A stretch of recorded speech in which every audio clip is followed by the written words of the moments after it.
미국 오클라호마주 털사. 대도시라기보다는 미국 남부의 전형적인 소도시. 평범한 교회들이 늘어선 그곳에서 조용히 말씀을 전하던 목사 한 명이 있었습니다. 그의 이름은 브랜든 빅스. 여기는 은빛 드라마. 흥미로운 이야기 오늘도 시작합니다. 구독과 좋아요 부탁드립니다. 그는 처음부터 유명한 인물이 아니었습니다. 인터넷을 검색해보면 빅스는 오클라호마의 작은 침례 교회 목사로 소개됩니다. 그가 전하는 메시지는 특별해 보이지 않았습니다. 하나님에 대한 믿음, 공동체의 중요성, 그리고 흔히 들을 수 있는 설교. 하지만 어느 날부터인가 그는 강단에서 기이한 말을 하기 시작했습니다. 나는 기도 중에 환상을 본다. 어떤 장면이 내 눈앞에 펼쳐지고 그 장면을 있는 그대로 전해야 한다. 신자들 중 일부는 그의 말에 귀를 기울였지만 대다수는 그저 독특한 설교 스타일쯤으로 생각했습니다. 미국의 교회 문화 속에는 예언을 말하는 이들이 적지 않았기 때문입니다. 그러나 빅스의 말은 달랐습니다. 그는 모호한 상징이나 난해한 비유 대신 마치 실제 사건을 보고 온 듯한 구체적인 장면을 이야기했습니다. 2024년 3월, 빅스는 한 인터뷰 자리에서 충격적인 발언을 남깁니다. 트럼프 전 대통령이 곧 암살 시도를 당할 것이다. 총알이 귀를 스치며 고막이 손상되는 장면이 보인다. 기자들은 어리둥절했습니다. 정치인을 겨냥한 위협이나 음모론은 흔히 들을 수 있었지만 이렇게 세밀한 묘사는 이례적이었습니다. 총알의 궤적, 상처의 위치, 피해의 정도까지. 이 발언은 곧 사람들의 기억 속에서 잊혔습니다. 워낙 과장된 예언과 음모론이 난무하는 시대였기 때문입니다. 그러나 빅스는 자신의 말을 결코 철회하지 않았습니다. 그는 강단 위에서도 유튜브 채널에서도 똑같이 되풀이했습니다. 나는 본 것을 말할 뿐이다. 그것이 언제 일어날지는 모르지만 분명 일어날 것이다. 그리고 3달 뒤 2024년 7월 13일 펜실베이니아주 버틀러. 트럼프 전 대통령의 유세 현장. 수많은 지지자들이 깃발을 흔들며 모여 있었고 언론의 카메라가 무대를 비추고 있었습니다. 연설이 한창 무르익을 무렵 갑작스러운 총성이 울려 퍼졌습니다. 순간 현장은 아비규환이 되었습니다. 경호원들이 트럼프를 둘러싸며 몸을 날렸지만 이미 한 발의 총알이 그의 귀를 스치고 지나간 뒤였습니다. 카메라는 그 장면을 놓치지 않았습니다. 피가 흘러내리는 트럼프의 모습이 생중계로 송출되었고 전 세계가 충격에 휩싸였습니다. 그리고 사람들은 문득 떠올렸습니다. 3달 전 오클라호마의 작은 교회 목사가 남겼던 발언. 총알이 귀를 스치며 고막이 손상된다. 그 장면과 현실은 섬뜩할 만큼 닮아 있었습니다. 이제 브랜든 빅스는 더 이상 무명의 설교자가 아니었습니다. 언론은 그를 현대판 예언자라 부르기 시작했습니다. CNN, BBC, 뉴욕타임스는 그의 발언을 기사화했고 한국의 언론 역시 이 사건을 대대적으로 보도했습니다. 누군가는 그를 노스트라다무스에 비유했고 누군가는 위험한 선동가라 비판했습니다. 하지만 한 가지 사실만은 분명했습니다. 빅스의 말은 무시할 수 없게 되었다는 점입니다. 그의 유튜브 채널은 순식간에 구독자 수십만 명을 돌파했고 영상마다 수십만 조회수를 기록했습니다. 과거에 그가 했던 발언들이 다시 끄집어내져 재조명되었습니다. 경제 위기, 국제 정세, 그리고 앞으로 다가올 사건들에 대한 그의 말은 마치 숨겨진 단서처럼 분석되기 시작했습니다. 물론 회의론도 여전했습니다. 정치인 암살 위협은 늘 있어 왔으니 맞춘 게 아니다. 총알이 귀를 스친다는 말은 우연히 들어맞은 것일 뿐이다. 하지만 빅스의 예언이 구체적인 장면을 담고 있었다는 사실은 사람들을 단순히 무시하지 못하게 만들었습니다. 그날 이후 그의 이름은 인터넷을 떠돌았습니다. SNS에서는 그를 믿는 자와 비판하는 자가 치열한 논쟁을 벌였고 그의 영상은 영어권을 넘어 한국어, 일본어, 스페인어로 번역되어 퍼져나갔습니다. 그리고 바로 이 시점에서 브랜든 빅스는 뜻밖의 단어를 입 밖에 내놓습니다. 그 단어는 미국도 유럽도 아니었습니다. 한국. 세계의 시선이 갑자기 한반도로 향했습니다. 과연 그는 왜 한국을 지목한 것일까요?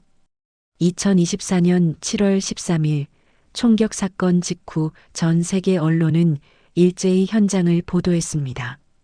트럼프의 귀를 스치고 지나간 총알, 흘러내린 피, 경호원들의 혼란스러운 움직임, 그리고 그 모든 것을 생중계로 지켜본 수백만 명의 시청자. 그 순간 미국과 세계는 동시에 충격에 빠졌습니다. CNN은 긴급 속보 자막을 내보냈고 BBC는 상황을 재구성하며 한 가지 사실을 덧붙였습니다. 이 장면을 미리 언급한 목사가 있다. 그리고 그의 이름 브랜든 빅스가 화면에 등장했습니다. 뉴욕타임스는 구체적인 예언이 현실화된 충격이라는 제목을 달았습니다. 한국 언론 역시 신속히 이 소식을 보도하며 빅스라는 이름을 전했습니다. 갑자기 무명의 목사가 전 세계의 관심 한가운데에 서게 된 것입니다. 사람들의 반응은 극명히 갈렸습니다. 빅스를 신뢰하는 이들은 그를 하나님이 보낸 선지자라 불렀습니다. 그들의 눈에 빅스는 단순히 사건을 맞춘 것이 아니라 앞으로 다가올 역사의 흐름을 미리 본 자였습니다. 그의 유튜브 채널은 순식간에 구독자 수십만을 넘어섰고 영상마다 수십만 조회수를 기록했습니다. 댓글 창에는 수많은 질문이 쏟아졌습니다. 다음은 무엇입니까? 미국에 무슨 일이 생길까요? 내 인생은 안전할까요? 사람들은 그의 문장을 해석하며 숨겨진 단서를 찾으려 했습니다. 마치 현대판 노스트라다무스의 글귀를 해독하듯. 하지만 열광과 동시에 반론도 거셌습니다. 비판자들은 이렇게 말했습니다. 정치인 암살 위협은 늘 존재한다. 맞춘 게 아니다. 총알이 귀를 스친다는 말은 결과적으로 끼워 맞춘 해석일 뿐이다. 혹시 내부 정보를 흘려받은 게 아니냐? 학자들과 언론인 중 일부는 예언이란 늘 모호한 언어로 이루어지며 나중에 상황에 맞춰 해석된다고 지적했습니다. 실제 역사 속 수많은 예언자들이 그렇게 명성을 유지해 왔습니다. 그러나 빅스의 발언은 달랐습니다. 총알의 궤적, 귀, 고막 손상. 이 구체적인 디테일은 단순한 경고와는 달랐습니다. 이 차이가 사람들의 마음속에 불씨를 남겼습니다. 일부 교회는 빅스를 초청해 그의 체험담을 듣고 싶어 했습니다. 성도들은 그가 본 환상에 대해 더 듣기를 원했고 그 속에서 시대의 징조를 읽으려 했습니다. 그러나 다른 교단은 그를 위험한 인물로 규정하며 강하게 경고했습니다. 흥미로운 점은 빅스 자신은 논란에 적극 대응하지 않았다는 것입니다. 그는 반복해서 말했습니다. 나는 기도 중 본 것을 그대로 전했을 뿐이다. 자신을 특별한 존재라 주장하지 않았습니다. 그는 단지 메시지를 전달하는 통로일 뿐이라 했습니다. 그러나 세상은 그의 침묵 속에서 오히려 더 많은 의미를 읽으려 했습니다. 사람들은 그의 과거 발언을 다시 찾아보기 시작했습니다. 그는 이미 미국 경제에 대한 충격적 예언을 남긴 적이 있었습니다. 2025년 미국 경제가 큰 격변을 겪을 것이다. 월별로 위기가 닥칠 것이며 많은 이들이 고통을 겪게 될 것이다. 처음엔 주목받지 못했지만 트럼프 사건이 현실화되자 사람들은 다시 불안에 빠졌습니다. 논란의 중심에 선 빅스는 뜻밖의 방향을 제시했습니다. 그의 시선은 이제 미국을 넘어섰습니다. 그는 기도 중 한 단어가 반복적으로 떠올랐다고 고백했습니다. 한국. 미국을 뒤흔든 예언자가 이제는 한반도를 향해 시선을 돌린 것입니다. 처음엔 많은 이들이 의아했습니다. 왜 한국일까? 지정학적으로 더 중요한 지역은 많지 않은가? 그러나 빅스는 분명히 말했습니다. 자신이 본 환상 속 무대가 바로 한국이었다고. 트럼프 사건으로 이미 그를 주목하고 있던 대중은 이제 새로운 질문을 던졌습니다. 그 인물은 누구일까? 한국에서 어떤 변화가 시작될까? 정말로 이 나라가 세계의 중심이 될 수 있을까? 믿음과 회의, 기대와 두려움 속에서 빅스의 예언은 또 다른 거대한 미스터리로 우리 앞에 다가왔습니다. 브랜든 빅스의 입에서 처음으로 한국이라는 단어가 흘러나왔을 때 사람들은 고개를 갸웃거렸습니다. 그의 예언은 언제나 미국을 중심으로 흘러왔기 때문입니다. 미국 정치, 미국 사회, 미국 경제. 그런데 갑자기 전혀 다른 땅, 태평양 건너 작은 반도 국가의 이름이 등장한 것입니다. 왜 한국인가? 라는 질문은 곧 전 세계 신도들과 회의론자들 사이에 또 다른 논쟁을 불러일으켰습니다. 빅스는 한 새벽 기도 중 강렬한 환상을 보았다고 했습니다. 눈앞에 거대한 경기장이 펼쳐졌습니다. 그곳에는 10만 명에 달하는 인파가 몰려 있었습니다. 사람들은 숨죽여 무언가를 기다리고 있었고 공기는 묘한 긴장감으로 가득 차 있었습니다. 그 순간 무대 위에 한 인물이 등장했습니다. 군중의 시선이 일제히 그에게 쏠리자 경기장 안의 공기 자체가 바뀌었다고 빅스는 묘사했습니다. 그 장면은 마치 영화의 한 장면 같았습니다. 함성이 터져나왔고 동시에 울음이 섞였습니다. 어떤 이는 무릎을 꿇었고 또 어떤 이는 두 팔을 하늘로 벌리며 환호했습니다. 사람들은 단순히 한 유명인의 등장을 반기는 것이 아니라 마치 자신들의 운명을 바꿔줄 존재를 목격한 듯한 반응을 보였습니다. 빅스는 그 광경을 하나님이 한 나라를 움직이는 역사적 순간이라고 해석했습니다.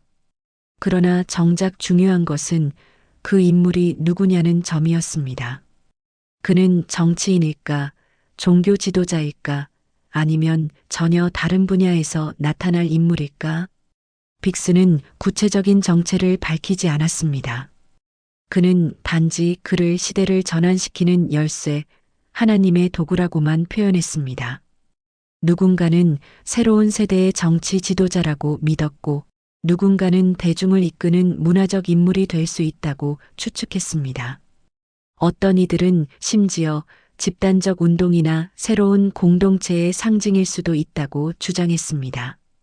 빅스가 본 환상은 단순히 한 인물의 등장에서 끝나지 않았습니다. 그는 지도 위에 드리워진 검은 장벽이 갈라지는 장면을 보았다고 했습니다. 그것은 한반도의 남과 북을 가르던 벽이었습니다.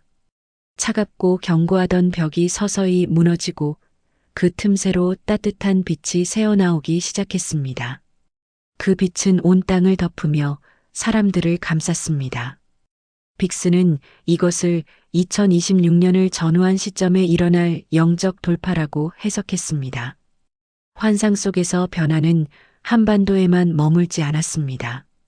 아시아의 여러 도시들이 한국을 바라보고 있었고 일본과 중국, 동남아시아의 사람들은 저 땅에서 무슨 일이 벌어지고 있는가 궁금해했습니다. 소식은 유럽과 미국으로까지 번져갔습니다. 특히 청년들이 한국으로 몰려드는 장면이 보였다고 빅스는 전했습니다. 그들은 단순한 관광객이 아니라 새로운 가치를 배우고자 하는 사람들이었습니다. 마치 고대 예루살렘으로 사람들이 모여들었던 것처럼 한국이 동방의 빛이 되어 세계의 중심에 서는 장면이었습니다. 빅스는 한국을 통해 세계 문화와 경제, 종교까지 변화가 퍼져나가는 모습을 보았다고 했습니다. 그는 K-컬처가 단순한 유행을 넘어선다고 강조했습니다. 그러나 이 모든 장면이 너무나 이상적으로 들리는 것도 사실입니다.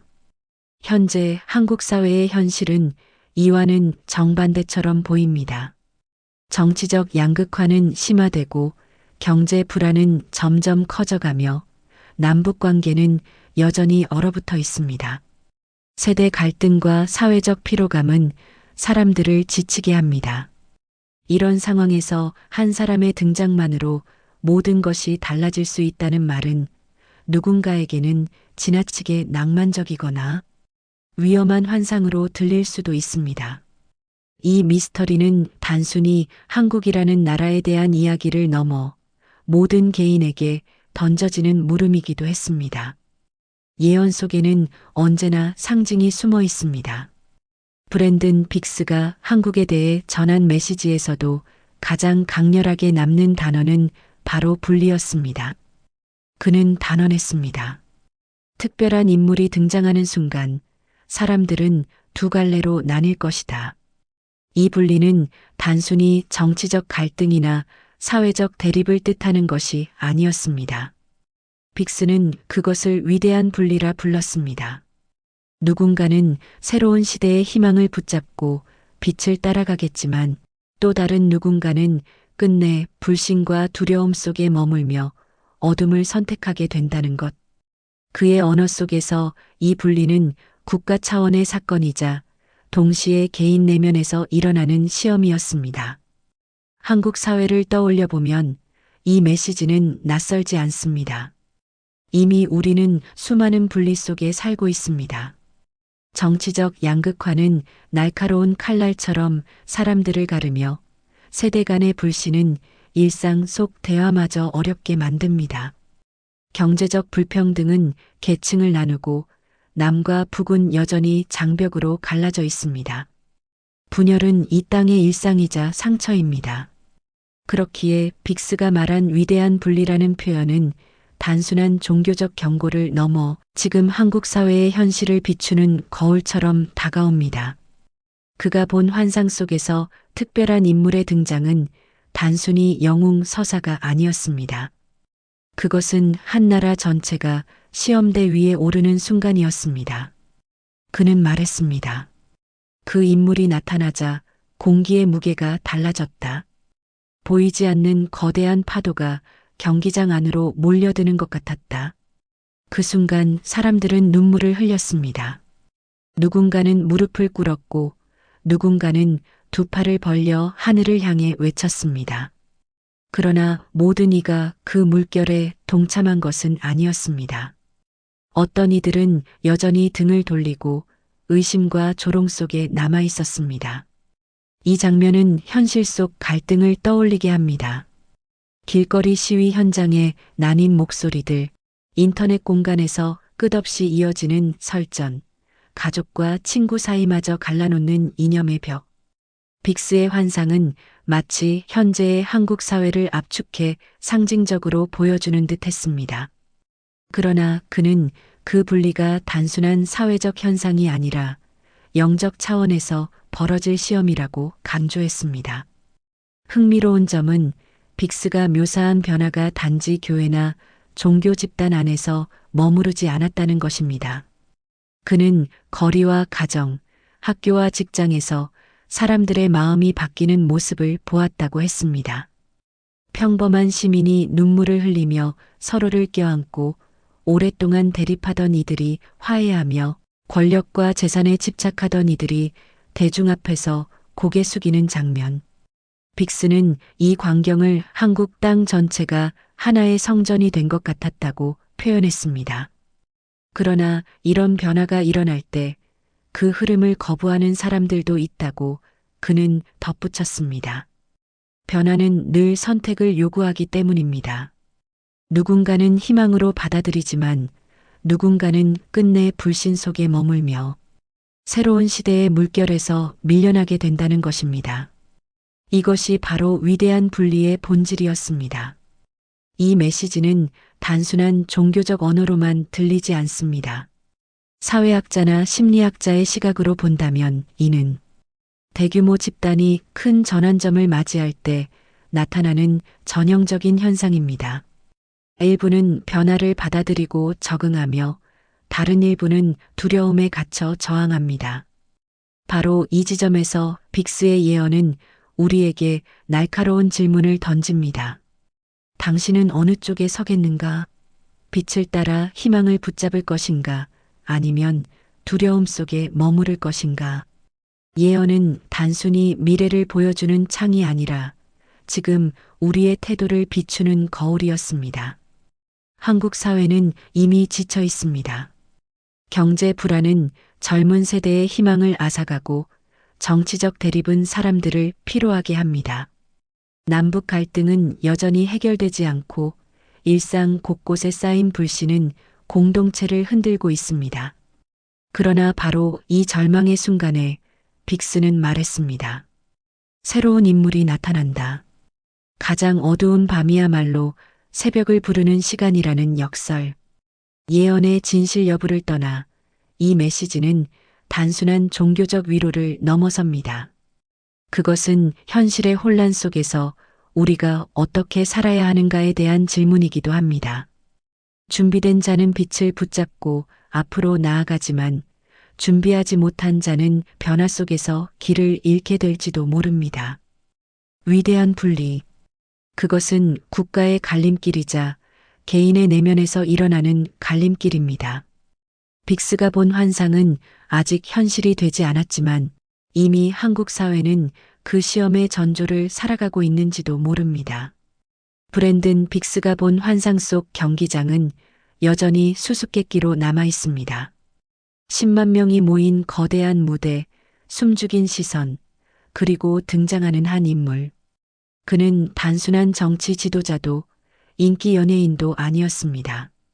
빅스의 언어에 따르면 그 인물은 시대를 전환시키는 열쇠였습니다. 그의 존재 자체가 하나님이 사용하시는 도구였고 한국의 역사를 새롭게 열어젖힐 촉매였습니다. 그러나 아이러니하게도 정작 중요한 정체는 끝내 드러나지 않았습니다. 이름도 얼굴도 구체적 배경도 없습니다. 정치인일 수도 종교 지도자일 수도 혹은 전혀 다른 형태의 인물일 수도 있습니다. 그가 묘사한 변화는 세 가지 축으로 요약됩니다. 첫째, 한국 사회 내부의 영적 대각성.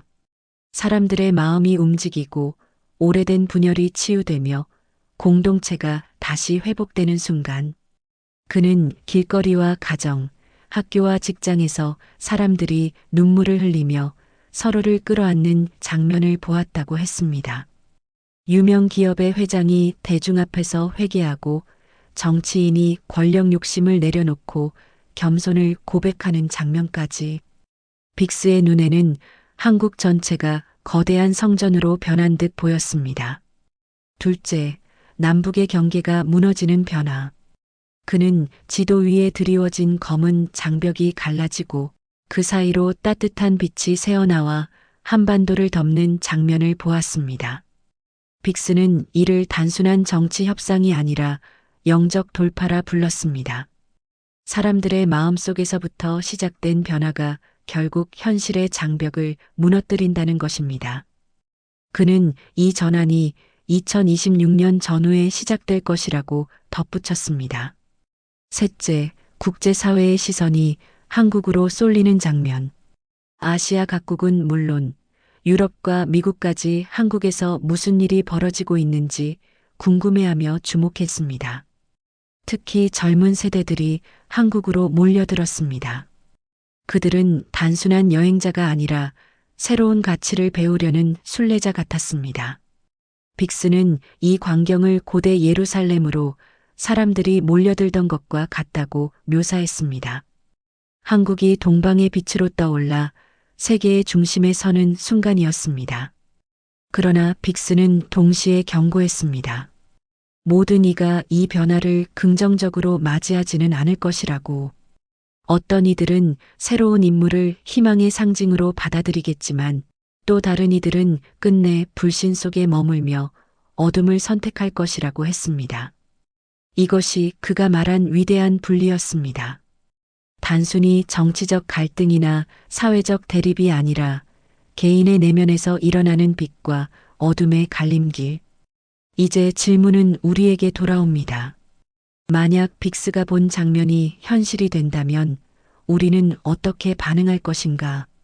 준비된 자는 희망을 붙잡고 새로운 시대를 맞이하겠지만 준비하지 못한 자는 변화 속에서 길을 잃게 될지도 모릅니다. 예언은 미래의 사건을 맞추는 시험지가 아닙니다. 그것은 지금 우리에게 태도를 묻는 질문이었습니다. 한국 사회는 이미 수많은 위기 속에 서 있습니다. 경제 불안, 세대 갈등, 남북 문제, 그리고 정치적 혼란. 이런 현실 속에서 빅스의 메시지는 단순히 먼 나라 이야기로 들리지 않습니다. 가장 어두운 밤이야말로 새벽이 가까운 순간이라는 역설. 절망이 깊어질수록 희망의 불씨는 더 선명하게 빛난다는 것입니다. 어쩌면 특별한 인물은 실제로 나타나지 않을 수도 있습니다. 혹은 이미 우리 곁 어딘가에서 준비되고 있을지도 모릅니다. 중요한 것은 그가 누구인지보다 그를 통해 어떤 메시지가 드러나는가입니다. 그 인물이 개인일 수도 있고 새로운 세대를 이끄는 집단적 움직임일 수도 있습니다. 혹은 한국 사회 전체가 스스로 변화의 주체가 되는 것일 수도 있습니다. 특별한 인물이 실제로 나타날지 아니면 상징으로만 남을지는 알 수 없습니다. 하지만 분명한 것은 그의 메시지가 우리로 하여금 스스로의 삶을 돌아보게 한다는 사실입니다. 어둠이 깊을수록 새벽이 가까워지듯 지금의 혼란은 어쩌면 새로운 시작의 신호일지도 모릅니다. 지금까지 은빛 드라마였습니다. 구독과 좋아요는 저에게 큰 힘이 됩니다. 감사합니다.